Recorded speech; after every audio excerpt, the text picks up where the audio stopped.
Hannah Horne of the Hilton-Bluffton Chamber of Commerce joins us as our town starts the transition to whatever we're going to call the new normal. The Path Forward Readiness Plan, Hannah, we discussed with your colleague Charlie Clark last week. It's even more relevant this week, isn't it?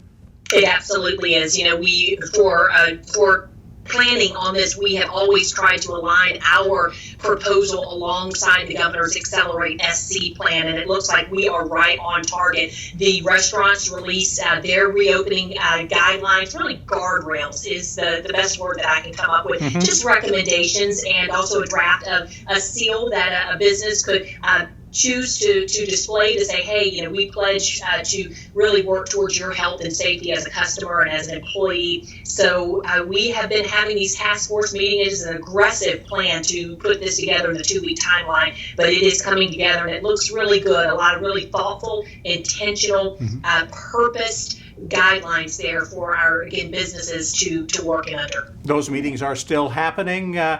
Give us an example of something coming out that might be coming out this week as something that'll be happening soon.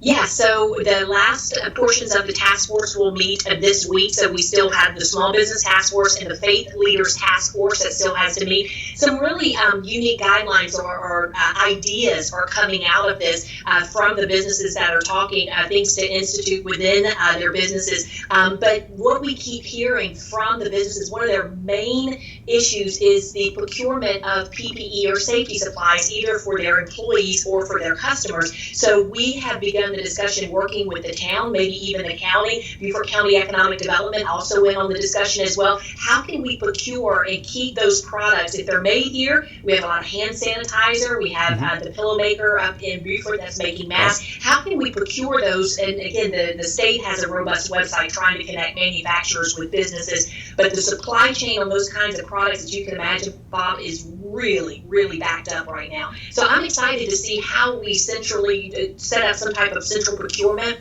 or how businesses get access to that despite the clogged supply chain. Yeah, I think people don't recognize that with the restaurants opening, they got to keep all their people safe and covered and whatever, and that puts a little more strain, as you mentioned, on the supply chain. Hilton Head Hospital's been modifying its plans almost daily. They've done a great job there. We've also got money that local businesses are starting to see now from the federal government.